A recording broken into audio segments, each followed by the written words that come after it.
So recently I made this really cool thing. It's like a techno gauntlet. It's like a PipBoy. It's got a computer on it. It's like 3D modeled to the shape of my arm, and you can run like a full operating system on it. And I made it for fun. I made it because I wanted an engineering challenge. But before I talk more about that, I want to talk about what it made me think about. Um, I love wearable technology. I have for a very long time, going back to the Pebble Time smartwatch that I had when I was a teenager. I thought it was the greatest thing ever made, and to this day, it's probably the best smartwatch ever made. No, I don't care. It was really good, and it only did what it needed to.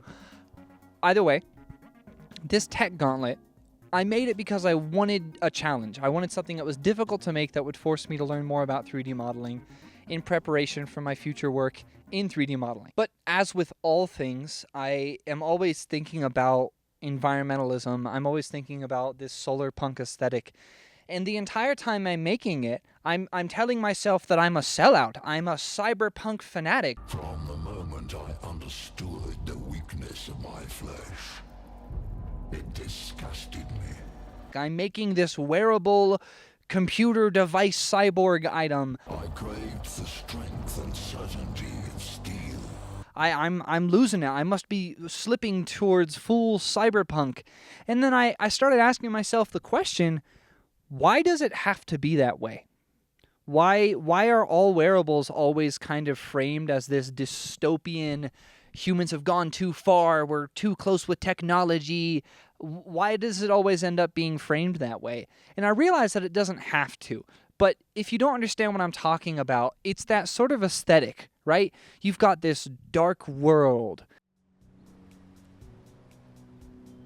with a dark and brooding protagonist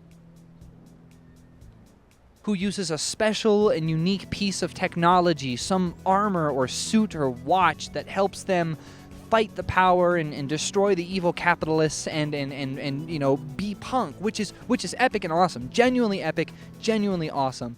But the thing about the cyberpunk setting in as a genre in like a narrative form, the cyberpunk setting is shit gets worse. It's after shit hits the fan, right? It's accelerationism. It's when things have gone too far and now we're fighting the fight to get things back.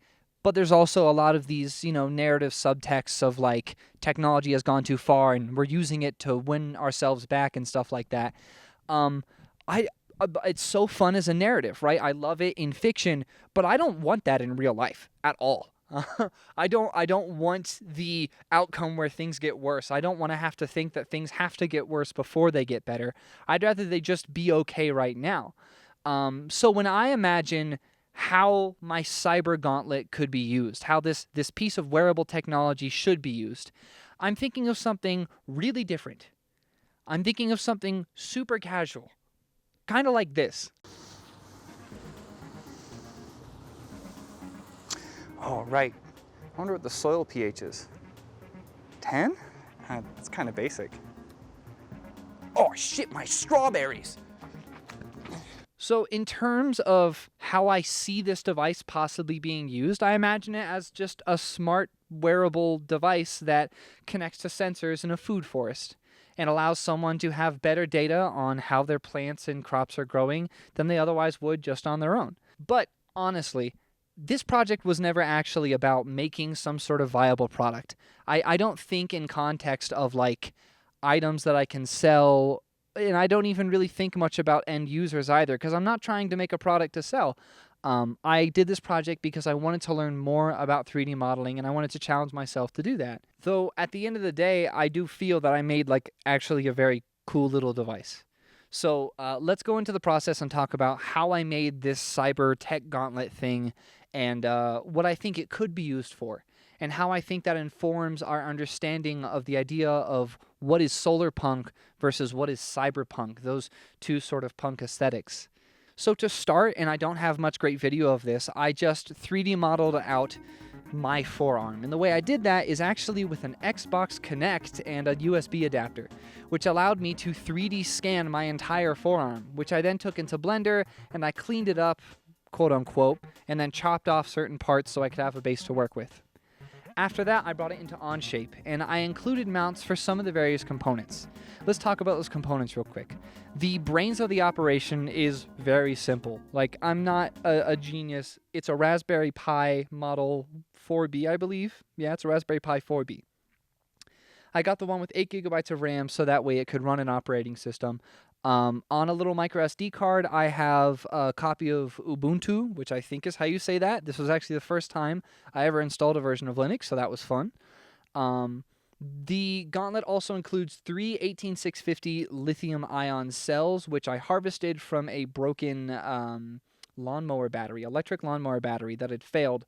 One of the cells had completely killed itself, but the others were fine, and I got them back up to working voltage, and I decided to use them for this project. Now, for those, of course, I have a charge-discharge controller. It takes in USB-C and micro USB, and it outputs a consistent voltage that the Raspberry Pi 4B can use when it wants to be powered. Then it just came down to using a series of dongles and adapters and the heads-up display system that I'm using.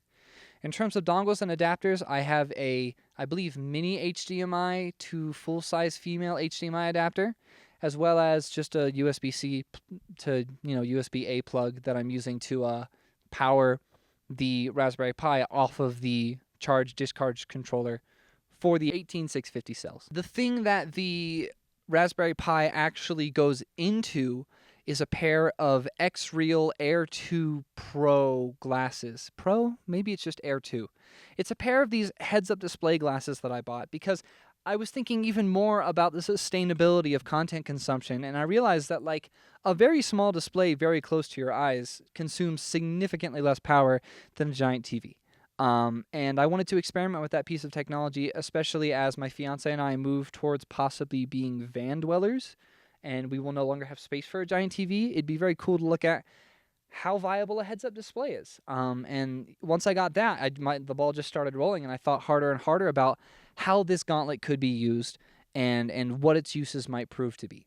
As much as I gained experience from this project, I also gained, I think, inspiration.